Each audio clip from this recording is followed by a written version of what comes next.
A gente tem no Congresso hoje um centro político que está tão desesperado para se livrar do homem que não rouba e não deixa roubar, que está disposto a correr riscos absurdos, como os que os regimes estão nos colocando agora. Veja, a própria pressão que o desembargador citou, pressionar o Congresso sobre como conduzir a sua atividade, é crime de responsabilidade, previsto na Lei 1079, artigo 6º, inciso 2. Ameaçar para coagir o legislativo sobre como exercer. Está previsto lá, com todas as letras. Veja, então o que falta no Brasil não é a letra da lei, o que falta é o cumprimento. E quando não há, quando há violação direta, falta quem traga a consequência. E porque essa inconsequência, voltamos ao início, querem se livrar de Jair Bolsonaro a absolutamente qualquer custo. Pode custar as vidas dos milhares de inocentes, pode custar os empregos, pode custar a fuga de capitais, eles não se importam. Pode custar até uma guerra. Veja, o Brasil começa a entrar no mapa das ações bélicas, não fui eu que disse isso, não. Foi a porta-voz da Casa Branca, com todas as letras, que eles estariam dispostos a usar o poderio militar dos Estados Unidos para garantir a liberdade, lembrando que tem operação militar dos Estados Unidos indo para a Venezuela, que é parceira desse governo, desse regime, e nos Estados Unidos que expulsam a China. Então, o contexto geral precisa ser dito, porque ele desenha o que está acontecendo. Eu, honestamente, não acredito que essa anistia vá passar no Congresso Nacional na atual circunstância. Claro que o povo na rua sempre pode mudar as circunstâncias das coisas, mas nesse momento eu acho muito difícil, porque o objetivo deles só passa se o objetivo deles for atingido: retirar o Bolsonaro da vida pública. E o que eles não entenderam ainda é que, ainda que o Centrão conseguisse fazer isso, eles estariam no ano que vem com um processo eleitoral controlado pelos mesmos indivíduos que não respeitam nem direitos humanos.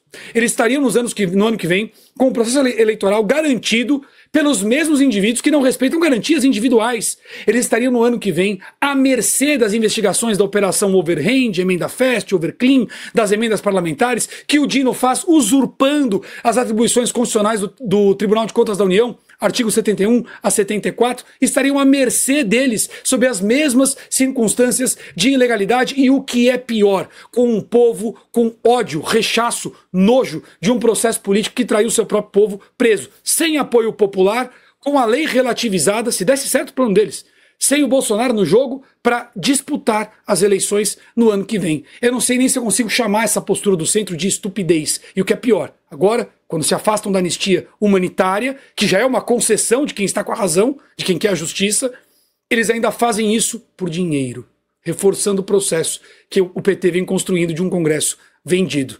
No fim das contas, nós estamos pagando essa conta. Todos nós temos uma gota de decência, mas eu acho que a fatura que vem com atraso vem com juros, e a dele está crescendo bastante. É verdade, tem toda a razão. Me permite, Berenice, um comentário do Diogo. Alguém só entra na sua casa se você permite, não é? Você não permitir, alguém não entra na sua casa. Então, o Congresso Nacional tem permitido que o Supremo Tribunal Federal entre e está permitindo que o Poder Executivo também entre, sendo que no caso do Executivo, infelizmente, tem uma troca. Ali tem uma troca de interesses, não é? Porque se não fosse por interesses pessoais ou cálculo político de parlamentares, já tinha sido, essa anistia já tinha acontecido desde o ano passado, quando foi aprovada na CCJ com a deputada Carolina de Trolli. Então a Folha tirou e falou: não, vamos para uma comissão. Então, os parlamentares que agora querem postergar a anistia com desculpa, não, ainda não transitou em julgado, é só jogo de cena, porque essa condenação do Bolsonaro é uma condenação definitiva.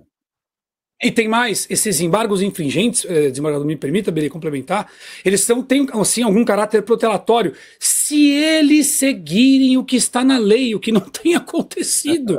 Esse é o ponto adicional. E com relação ainda à constitucionalidade, veja, o ministro Alexandre de Moraes, me perdoe, temos um desembargador conosco na tela, o ministro Alexandre de Moraes disse com todas as letras que a anistia é inconstitucional. Ele jamais poderia fazer isso, por observar o tamanho da anomia da imprensa do Estado brasileiro. Porque se ele tiver que avaliar de fato a anistia, o que não cabe ao Supremo, não caberia avaliação, antecipou voto. Primeiro ponto. Segundo, a anistia, o que estabelece o limite, está no artigo 5º, inciso 43. E não está nas restrições da anistia, não há nada que conecte a essas condenações que eles promoveram, nem vou entrar no mérito da condenação. E para quem se preocupa com geral e restrita, deixar um pequeno lembrete. Esse mesmo artigo 5º, inciso 43 da Constituição, deixa claro que o crime de tortura não é atingido pela anistia. E quando o Estado tira o parâmetro da lei, prende inocentes e por vezes os força, com medo do Estado, a assinar acordo de não persecução penal, os ANPPs, assumir um crime que não cometeram, isto é tortura. E quem promove isto, ainda que aprovada uma anistia, com a volta da legalidade, não estaria muito bem diante dela, não. Gostou desse conteúdo? Então deixe o seu like e compartilhe. E claro, não deixe de se inscrever no canal.